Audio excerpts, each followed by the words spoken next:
Stevens, and this is his introduction. Studies the history of paranormal hotspots, he says. Gives impromptu tours around the Queen Mary, sharing information that the management doesn't want you to know. Wow, that's important. He's speaking from the Competent Communicator Manual. He's working on project number 3. The project title is Get to the Point. Speech title is The Hauntings of the Queen Mary. Lula gave a speech with that exact title, and it had something to do with, and he will let us know about it. Sweet. Speech, get to the point in a clear and organized way. And this timer is requesting 5 to 7 minutes. Ladies and gentlemen, let's welcome David Stevens, The Hauntings of the Queen Mary.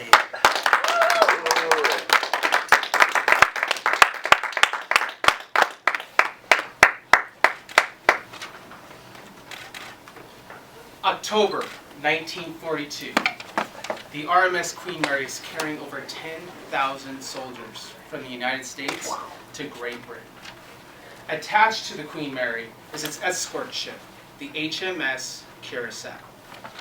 The HMS Curacao was a destroyer, protecting the Queen Mary from the U-boats. As the HMS Curacao was doing its complex zigzag motion in front of the Queen Mary changed course for some unknown reason and collided with the Curacao. Over 300 royal sailors were lost.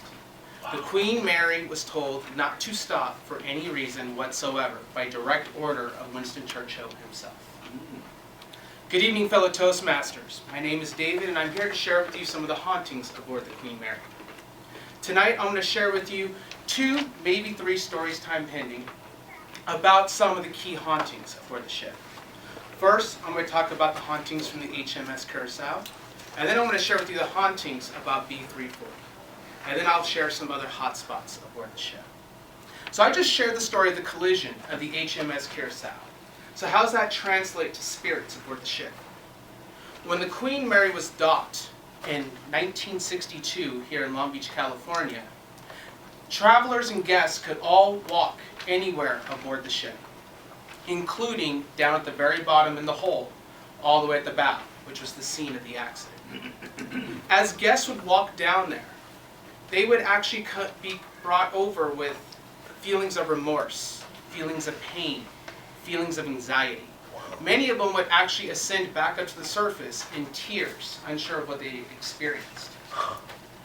Several sightings have been made of soldiers down there, sailors down in the hull of the ship, and even more have come up saying they've heard men screaming in agonizing pain, begging for their lives.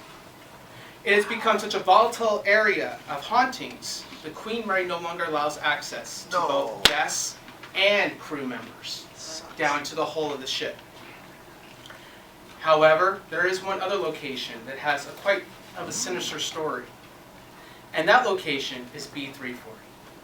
The stateroom B-340 is located on the B deck, on the aft stern side of the ship, the aft port side of the ship, and that is a location of poltergeist activity.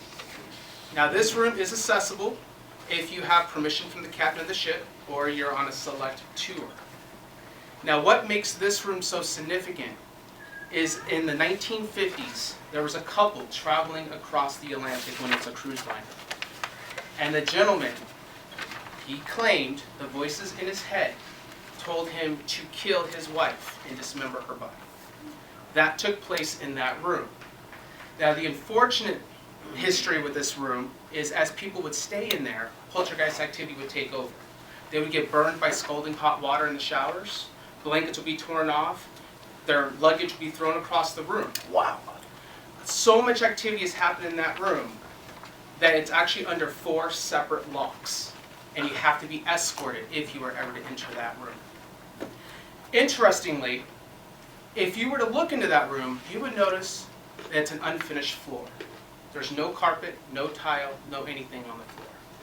The reason for this is after the heinous crime that took place in that room, when they replaced the carpets, the bloodstains would return. And it kept returning every time they replaced the carpets.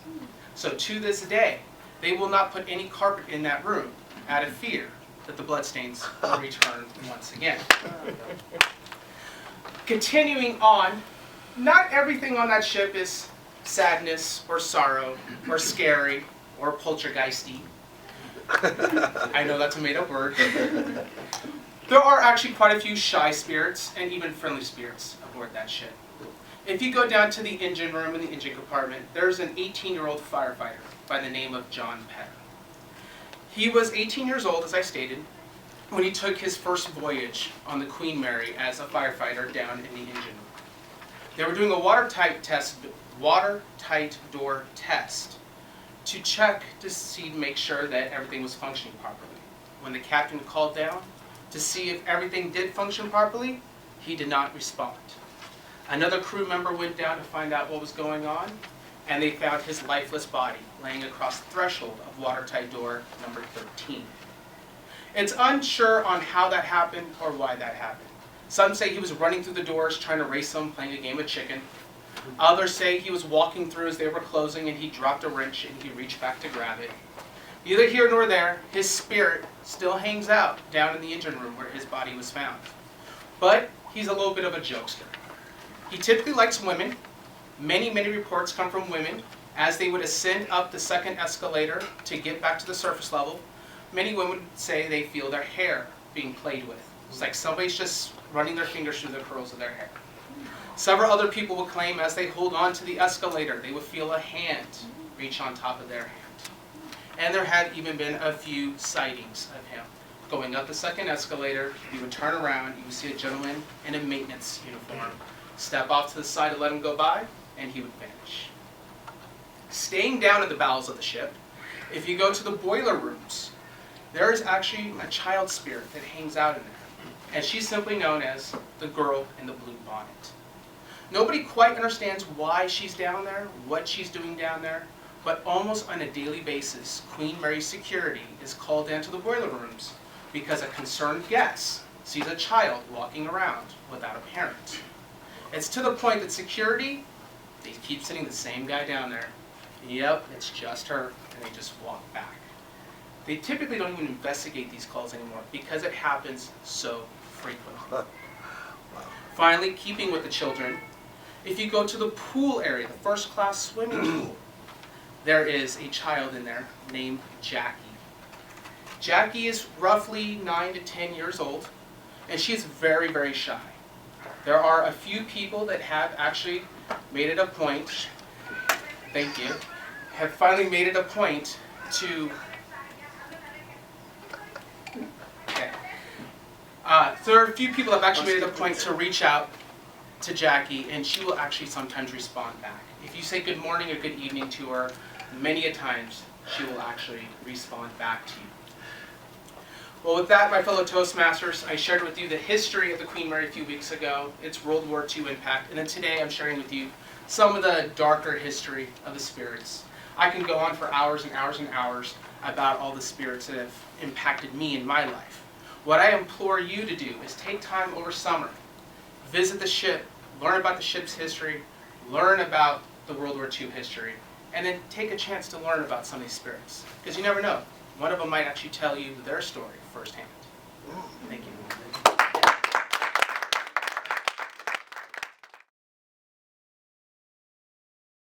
And congratulate David Stevens, right. We're going to have none other than one of our premier graduators, Heidi. What up?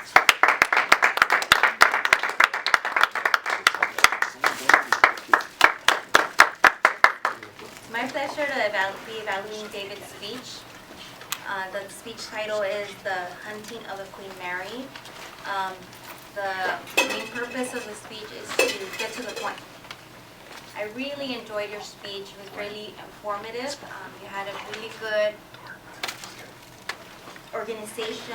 In the beginning, you gave your facts, which got our attention, and you told us what you were going to tell us.